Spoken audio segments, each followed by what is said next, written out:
সকালবেলায় উঠে ব্রাশ করতে করতে দেখলাম যে পানি নাই, পানি আনতে হবে, তাই পানি আনতে চলে গেলাম ব্রাশ করতে করতে। আমি আমার বন্ধুদের জন্য দাঁড়িয়েছিলাম রাস্তাতে। একটা জিনিস নজরে আমার পড়লো, একটা আজব গাছ মাটিতে না দেয়ালে হয়েছে। তাই একটু ভিডিওটা করে নিলাম গাছটা তোমাদেরকে দেখাবার জন্য। হাঁটতে হাঁটতে চলে এলাম রেল স্টেশন, কিন্তু আজকে আর ট্রেনে চাপবো না, আজকে হেঁটে হেঁটেই যাবো। টিকিট কাটার পয়সা নাই বলে ট্রেনেও চাপলাম না, চলে এলাম হাঁটতে হাঁটতে আমাদের সাইড। এ দেখো, আজকে গায়ে রঙের কাজ হবে না, আজকে হবে ক্লিন করা কাজ স্প্রে মেশিন দিয়ে। তাই আমার মামা ওইদিকে স্প্রে করছিল আর আমি এদিকে খেলা করছিলাম পানি নিয়ে।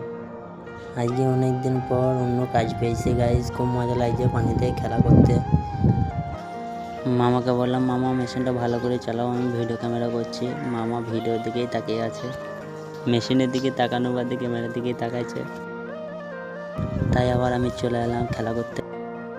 গরমের দিনে ঠান্ডা পানি কি মজা! ওহ, তো খেলা করার পর আমাদের ট্যাঙ্কিটা, যেটা ট্যাঙ্কি ওটা ছাপিয়ে গিয়েছিলো, তাই আমি নিচে গেলাম।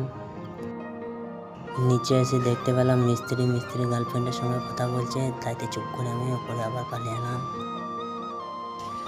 পানির ক্যানটা নিচে ছিল, তাই আমি ওপরে নিয়ে চলে এলাম। এসে আবার দেখছি ড্রামে পানি খালি হয়ে গেছে, তাই পানি সাপ্লাই দিতে লাগলাম। দেখো গাইস, কত কালো কালো শ্যাওলা, সব তুলতে হবে আজকে। পানি সাপ্লাই দেওয়ার পর মিস্ত্রি বলছে, আমি মেশিন চালাইছি, তুই একটা আমার ভিডিও বানিয়ে দে। আমাদের মিস্ত্রির হাতে মেশিন চললো না, তাই আমি নিয়ে নিলাম মেশিনটা দিয়ে আমি চাপ করতে লাগলাম।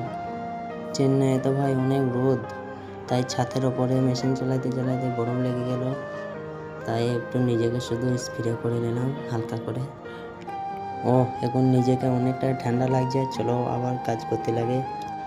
স্প্রে করতে করতে টাইম হয়ে গেল খাওয়ার, চলো ঠান্ডা হয়ে গেলাম, এখন আমরা খাবার খাবো গা, লুকিয়ে লুকিয়ে খেয়ে নেবো গাইস, তোমাদের কিন্তু দেখাবো না। এখন দেখো কীরকম চকচক করছে ছাদটা, পুরো ক্লিন করে দিয়েছি ভালো করে। আজকের মতন এইখানেই ব্লগ শেষ করলাম, কালকে আবার যখন কালার মারবো নিচে তখন দেখাবো।